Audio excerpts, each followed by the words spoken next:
आपको बताना चाहता हूँ दोस्तों, 2002 में इस बिजनेस में आया और जब मैं आया तो मेरी पहले इनकम मार्जिन बिजनेस से जो आई थी वो 526 रुपए की।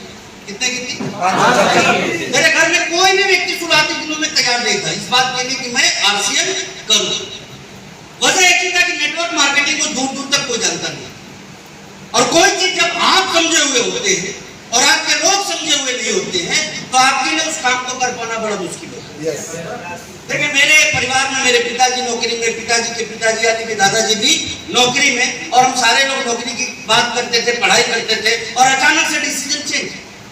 जब माताजी पिताजी को ये पता चला कि अब मैं नौकरी नहीं करने वाला, आरसीएम नाम का कोई काम है उसी को करने वाला हो, तो घर में एक विरोध सा हो।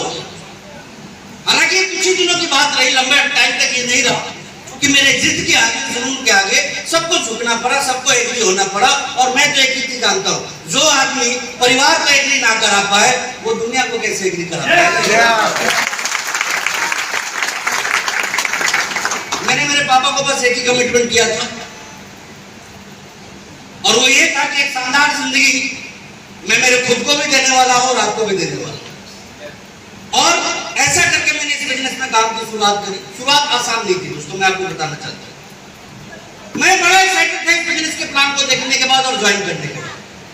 एक गलतफहमी आरसीएम के साथ साथ मेरी जिंदगी में आई और वो ये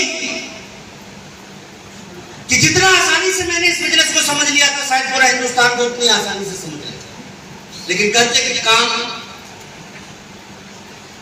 जब आप पढ़ना शुरू करते हैं तब आपको पता चलता है कि इसमें कितनी गहराई है और कितनी सारी समस्या है।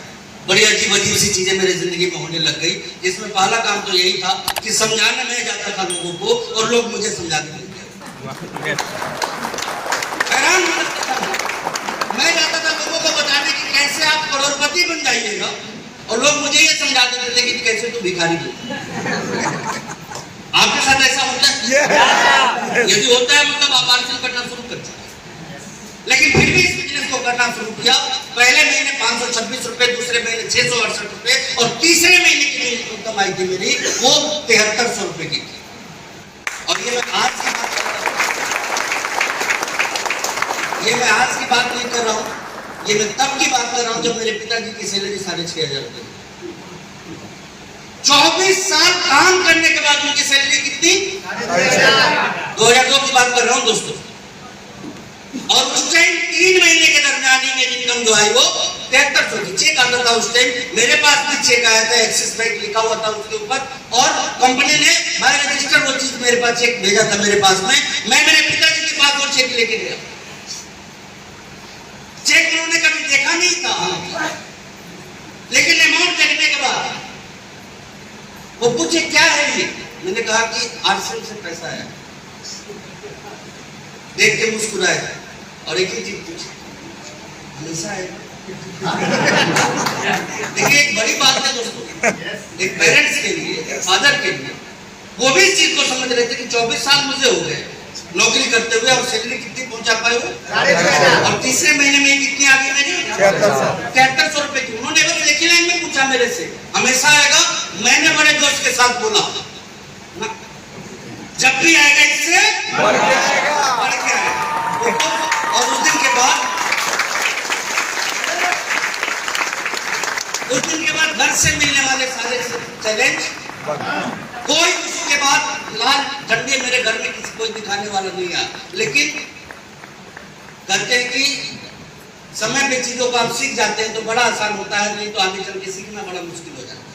और परमात्मा मुझे कुछ सिखाना चाह रहे थे। चौथे महीने ये ट्रेजेडी हुई और वो ट्रेजेडी ये थी कि मेरे अपलाइन ही दूसरी कंपनी में चले। कहां चले गए?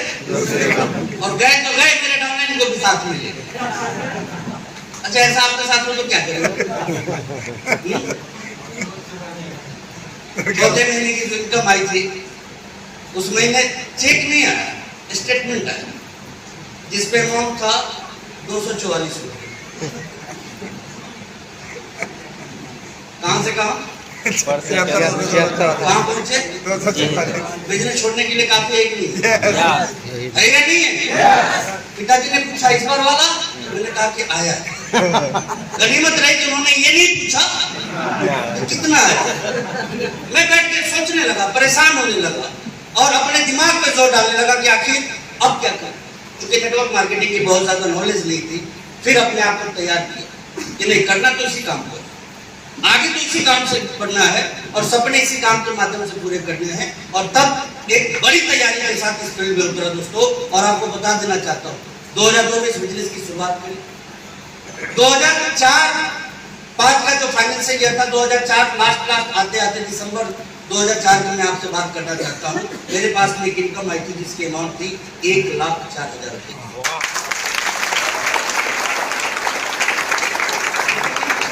1,04,000 कितने की? 1,04,0000। ये तब की बात आपको बता रहा हूँ जो आज 50 लाख रुपए की जमीन होगी ना, जब 10,000 रुपए कट्टे बिकती थी। यस यस यस, सही बात।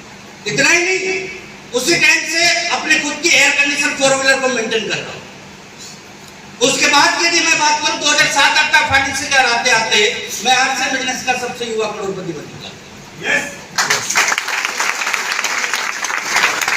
और 2008-9 का फाइनेंशियल ईयर आते आते बिहार की राजधानी पटना के बहुत ही पॉश एरिया में अपना खुद का बंगला बनवाया जिसकी वैल्यू करोड़ों में रही। और ये सारी चीजें मैं सिर्फ इसलिए आपको बताना चाहता हूं क्योंकि बहुत से ऐसे लोग हैं जिनको ऐसा लगता है कि आरसीएम बेकार लोगों का।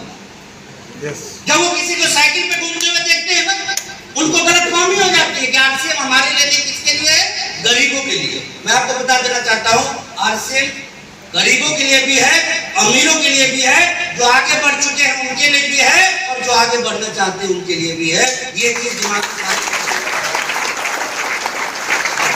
क्या बात आपसे करूंगी इससे जिन चीजों को पाके दुनिया अपने आप को अमीर समझती है वो आज नहीं, आज से 13-14 साल पहले ही हासिल कर चुका हूं। ये सारी चीजें जो मैंने बताई, करोड़ों का बंगला हो, करोड़पति बनना हो या लाखों रुपए महीने की इनकम हो, ये सब चीज तो आज से 12-15 साल पहले लाइफ में हासिल किया।